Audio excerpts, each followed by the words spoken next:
নারীরা ঘরে থেকে সংসারের যতই খাটাখাটি করুক না কেন, পুরুষদের একটাই প্রশ্ন, কোনো দিনও যাবে না, সারাদিন ঘরে বসে কী করো? জন্ম থেকে কেউ সংসারী মেয়ে হয়ে আসে না, তাই ঘরের বউকে কটু কথা না বলে সুন্দর ব্যবহার করে তাকে শিখিয়ে পড়িয়ে তার দায়িত্ব তাকে বুঝিয়ে দিন। স্বামীর চেয়ে আপন কেউ হয় না। নির্দিষ্ট একটা বয়সের পর বাবা মার কাছেও মেয়েরা বোঝা হয়ে যায়, কিন্তু স্বামী নামের মানুষটা মৃত্যু পর্যন্ত পরিশ্রম করে যায় স্ত্রীকে ভালো রাখার জন্য। প্রেম ভালোবাসা মুখেই মানায়, কিন্তু বাস্তবে খুব কষ্ট দেয়। গ্রামের গৃহিণীরা দিন শেষে নিজেকে ভালো রাখার দায়িত্ব নিজেকেই নিতে হয়। দেখতে দেখতে হাসতে হাসতে চলে এলো পবিত্র মাহে রমজান। আমরা প্রত্যেক মুসলমানই কিন্তু অপেক্ষায় থাকি পুরো 1 বছর যাবৎ যে কবে আসবে সেই পবিত্র রমজান। আমরা যখন ছোট ছোট ছিলাম না, তখন কিন্তু যখন আমার বাবা মায়েরা রোজা রাখতো, তখন কিন্তু আমরা ছোট ছোট ভাই বোনেরা সবাই ছুটে এসে তারা মানে ইফতারিতে কী খেত, সেহরিতে কী খেত, সেইগুলোতে বসে খেতাম। খুব আনন্দ হতো তখন। ছোটোবেলার যে একটা আগেরকার জামানায় যে একটা মজা, সেই মজাটা এখন আর নেই। এখনকার আমার ছেলেমেয়েরা এসে টুকুস করে ওইভাবে বসে থাকে না যে আমাকে ইফতারি দাও বা আমাকে চিহুরিতে ডাকো, এরকম আগ্রহ নেই এখনকার ছেলেমেয়ের। তো এই রমজান আলহামদুলিল্লাহ প্রত্যেকেরই ঘরে এসে পৌঁছালো। তো একটা খুশির ঝলক আর কি সবার চোখের মধ্যে লেগেই থাকে। আর আমরা কি করি, অথবা যারা আমরা মুসলিম, পবিত্র মাহে রমজানে সবাই কম বেশি কিন্তু এবাদত করি, কারণ কেউ কম কেউ বেশি এবাদত করি। এবাদতটা যেন ঠিকঠাক করতে পারি, কিছু প্রিপারেশন আমরা গৃহিণীরা অনেক আগের থেকেই করি। যেমন আমি করেছিলাম কিছু প্রিপারেশন, মোটা মোটা কম্বল বা ঘর গোছানো বা ঝুল ঝাড়ানো, সেইগুলো একটা মোটা মোটা কাজ আগে থেকেই আমরা করে রাখি। চতুর্থ রোজার ইফতার। রোজার মধ্যে কিভাবে কাজ করলে তাড়াতাড়ি ও গুছিয়ে করা যায়, একা হাতে অল্প সময়ে রোজার বাজার গুছিয়ে নিলাম। তো নতুন দিনে নতুন আরেকটি ব্লগ ভিডিও নিয়ে হাজির আমি আপনাদের মাঝে শাবানা, ভারতের ছোট্ট একটা গ্রাম শীতলকুচি জেলা থেকে বলছি। তো welcome back to my channel. আসসালামু আলাইকুম। তোমরা সবাই কেমন আছো? আমি আশা করি তোমরা সকলে ভালো আছো। আলহামদুলিল্লাহ আমিও ভালো আছি, আর আমার পরিবার পরিজনদের নিয়ে আলহামদুলিল্লাহ আমি ভালোই আছি। আর আমার প্রাণপ্রিয় কলিজা আপু ভাইয়েরা তোমরা সবাই কেমন আছো? আমি আশা করি তোমরা সকলেই ভালো আছো। তো বরাবরের মতোটা ব্লগটা সকাল থেকেই শুরু করে দিলাম। তো ফার্স্ট দিন তো ছেলের একটা পরীক্ষা হয়ে গেছে, আজকে কিন্তু তৃতীয় দিন, আজকে পরের দিনে বাদ গেছে, মানে হয়নি, পরীক্ষা ছিলই না। তো আজকে আর কি তৃতীয় দিন ছেলে আর কি পরীক্ষা দিতে যাবে। তো যাই হোক, দেখতেই থাকো। আমার যেহেতু ডেইলি লাইফস্টাইল, আমার কিন্তু প্রত্যেক দিনই ভিডিও আর কি বিকাল 4টায় আসে। তো চলো ব্লগটা দেখতেই থাকো, আশা করি খুবই ভালোই লাগবে। আর সংসারের টুকিটাকি কাজকর্ম নিয়েই চলে আসলাম।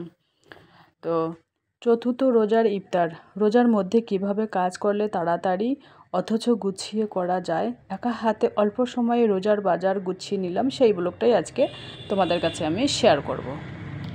তো বাজার তো আমাদের মানে সপ্তাহে আসে বা 5 দিনে আসে বা 10 দিনে আসে, এরকম। যদি বাজার ফুরিয়ে যায়, মানে টুকিটাকি বাজার হলে আশেপাশের বাজার থেকে ছেলের কাছ থেকে নিয়ে আসে। আর যদি দেখা যায় বেশি ধরনের মোটা হারে 10 দিন বা 1 সপ্তাহ বাজার করতে হয়, তো আমিই চলে যাই, কারণ আমার তো ডিমের ডেলিভারি দিতে যেতে হয়, আবার ব্যাগ ডেলিভারির জন্য যেতে হয়। তো সেই সুযোগে আর কি ওটা কাজও আমার হয়ে যায়, মানে সবজি নিয়ে আসি ওখান থেকেও। তো যাই হোক, 2-3টে কাজ একবারে নিমটে আসি, তো ভালোই লাগে আর কি। তো এখানে যদি যে জিনিসটার দাম এখানে 10 টাকা, ওখানে সেই জিনিসটা 8 টাকায় পাবে, 2 টাকা হলেও ছেপ থাকবে, এরকম পরিস্থিতি। তো চলো এবার আমি বিছানাটা গুছিয়ে নেব। আর রোজার বাজারটা তো আর কি গুছিয়ে নিলাম, মানে একা হাতে অল্প সময় রোজার বাজারটা গুছিয়ে নিলাম। ওই আদা রসুন পেঁয়াজ টমেটো নিয়ে এসেছি 2 কিলো, কাঁচা নিয়ে এসেছি। আর কাঁচা নিয়ে এসেছি এই কারণে, মানে খেতে খেতে পেকে যাবে তাহলে ঠিক আছে। আর যদি পাকা খুব মানে গুলগুলে পাকা নিয়ে আসি তাহলে কি হবে, মানে বেশি দিন যেতে যেতে একেবারে পচে যাবে। সেই জন্য আর কি কাঁচাই নিয়ে এসেছি। অল্প আর কি পাকা নিয়ে এসেছি, বাকিগুলো কিন্তু কাঁচাই নিয়ে এসেছি আর কি। তো আলহামদুলিল্লাহ আজকে চতুর্থ রোজা হবে। তো যাই হোক, আল্লাহ যেন সবাইকে রোজা রাখার তৌফিক দান করে, সবাইকে হিম্মত দেয়, শক্তি দেয় সে রোজা রাখার, সবাইকে তৌফিক দান করে। আর আমাকেও যেন তৌফিক দান করে রোজা রাখার হিম্মত দেয়, শক্তি দেয় আল্লাহ। তো চলো ব্লগটা দেখতেই থাকো। আর আমি বিছানাটা এবার গুছিয়ে নিচ্ছি। মেয়ে এখনও ঘুম থেকে ওঠেনি। ছেলে কিন্তু আমার আগেই ঘুম থেকে উঠেছে, যেহেতু ওর আজকে পরীক্ষা, তো পড়তে বসেছে ছেলে। তো আমি ভাবছি ও পড়তে পড়তে মানে এখন বাজে সকাল একেবারে 6:30। তো আমি আবার ওই কী যেন চিহিরি খেয়ে মানে 3টের সময় উঠেছি, সরি 3টা না 3:30টায় উঠেছি, অ্যালার্ম দেওয়া ছিল 3:30টায়। তো 3:30টায় উঠে তাহাজ্জুদ পড়ে নিয়েছি। তারপরে বেতের ছিল রাখা, সেই বেতের আর 4 রাকাত নফল নামাজ পড়ে নিয়েছি। তারপরে মানে একটু দেরি করেই, মানে তারপরে চিহিরি খেয়েছি। চিহিরি খাবার পরে তারপরে ফজরের নামাজ পড়ে একটু ঘুমিয়েছিলাম। তো কোনো দিন 8টা বাজে ফজরের নামাজ পড়ে যদি ঘুমাই, কোনো দিন 8টা বাজে, কোনো দিন 8:30, কোনো দিন 7:30 এরকম। তো আজকেই 7 সকালেই উঠেছি। ঘুম দুপুরে পেরে নেব, কারণ যেহেতু ছেলে আবার পরীক্ষা দিতে যাবে, ওপাশে ওকে রেডি করে দিতে হবে, খেতে দিতে হবে, একটা তাড়া আছে। সেই জন্য আর কি আজকে সকালেই উঠেছি, নাহলে আমি ওই 8টা 8:30 অবধি ঘুমিয়ে থাকি। তো চলো এবার আমি ওই মশলার জারগুলো একটু মানে শুকনো ন্যাকড়া দিয়ে একটু পরিষ্কার করে নেব। আমি কিন্তু প্রত্যেকদিন ওই শুকনো ন্যাকড়া দিয়ে আর কি পরিষ্কার করে নিই। আর সপ্তাহে বা 10 দিনে তো ডিপ ক্লিন করাই হয় রান্নাঘর। ওই সাপের পানি, শ্যাম্পুর পানি, বেকিং সোডা, যেটাই আর কি হাতের কাজে থাকে। আমরা তো গ্রামের গৃহিণী, গ্রামেরই বউ বলা চলে। তো মানে হাতের কাছে যেটাই থাকে সেটাই আর কি আমরা কাজে লাগানোর চেষ্টা করি। তো চলো ব্লগটা দেখতেই থাকো, আশা করি খুবই ভালোই লাগবে। আর আজকে মেয়ে রোজা আছে।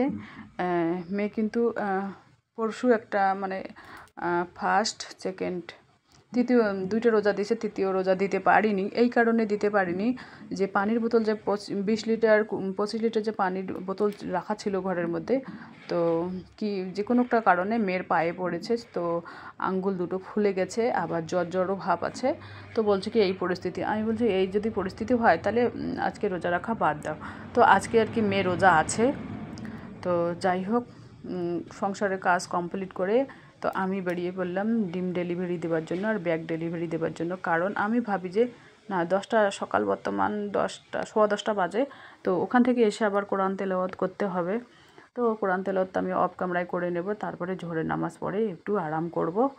আরাম করে তারপরে বিকেলে আবার আসরের নামাজ পড়ে ইফতারির জোগাড় ধরবো আর কি। তো এই যে দেখুন, আমি এই গোলাপি ওড়নাটাই পরে নিয়েছি। এটা যেহেতু গোলাপি ওড়নাটা নতুন নিয়েছি, তো এটাই সব পরতে ভালো লাগে আর কি সবসময়। তো এটা আমি সবসময় ঘরের মধ্যে পরি না, ওই দোকান মানে ঘরের মধ্যে আমার ওড়না আছে, নামাজ পড়ার ওড়না আলাদা আছে। তো এটা আমি দোকানে পরি বা এখানে ওখানে যাই পরি। বাস 1-1.5 মাস এরকম তুলে রাখার মতো হয়ে যায়। তারপরে যখন 1-1.5 মাস হয়ে যায় আর রঙটা একটু ঘোলা ঘোলা হয়ে যায়, তখন এই ওড়নাটা আমি ভেতরেও পরি। তো এই যে দেখুন, ওখান থেকে এসেই কবুতরদের খেতে দিয়েছি। কেন জানি না, একটা কবুতর ডিম মানে পেড়েছে, আর 2-3 দিন বাকি আছে। ও ডিমের মধ্যে এখন আর বসে না, আমার মনটা এতই খারাপ।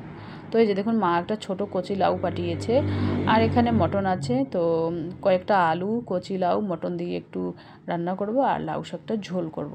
আর এখানে ভাত বসিয়ে দিয়েছি, আবার আলু সিদ্ধও বসিয়ে দিয়েছে ভাতের মধ্যে। আর এই যে দেখুন, বিছানাটাও আলহামদুলিল্লাহ পরিষ্কার করে গুছিয়ে নিয়েছি। তো এই যে দেখুন ইফতারির জোগাড়। আর আমি কী করেছি, মানে গোলা রুটি বানিয়েছি 2টা। আর এই যে দেখতে পাচ্ছেন ওখানে কমলালেবু আছে, আবার ডালিম আছে, আবার আমার আব্বা আর কি নাস্তা দিয়েছে, সেই নাস্তা আছে। ওইগুলো দিয়ে ইফতারি আলহামদুলিল্লাহ ভালোই হবে। ভাত হয়ে গেছে অলরেডি। আর আমি কিন্তু ওই নাস্তা খেয়েই, আর এখানে মাংসটা মানে সিদ্ধ করে রেখে দিয়েছি সকালবেলা। তো যাই হোক, এখানে কুল আছে। কুল আমি আজকে ওখান থেকে এসে আবার পাশের বাড়িতে গিয়েছিলাম ডিম ডেলিভারির জন্য। তো ওখানে রাস্তায় আর কি কুল পাড়াচ্ছিল সবাই, তো ওখান থেকে আমি কুল নিয়ে আসলাম। তো এই কুল রোদের মধ্যে শুকিয়ে আমি আচার বানাবো। এই কুলের আচার না, যদি আবার খেজুরের গুড় দিয়ে করি, হেভি টেস্ট। এর আগে অল্প একটু করেছিলাম আচার, হেভি টেস্ট। 4-5 দিন খেয়ে নিছি 2-3টে করে। তো ভাবলাম যে না, আজকেও যেহেতু ওরা কুল পাড়তেছে, তো আজকেও আমি আর কি চেয়ে নিই। তো রাস্তার ধারে তো ওদের দোকান আছে, তো যাওয়া মানে মানে কোটা দিয়ে পাড়াচ্ছে আর কি। তো পাড়াচ্ছে আর আমি কুড়িয়ে কুড়িয়ে নিচ্ছি আর কি। তো এই যে দেখুন, আমি এই ঝোল করব, বেশি ঝোল করব না, অল্প ঝোল করব, যেহেতু আমরা 3জন সদস্য, তাইলে অল্পই আর কি ঝোল করব। এই মাংসটা আবার অর্ধেক রেখে দেবো, অর্ধেক এখানে 1 কিলো মটন আছে, তো অর্ধেক রেখে দেবো আর অর্ধেক আজকে। তো চলো, টাটা, আল্লাহ হাফেজ।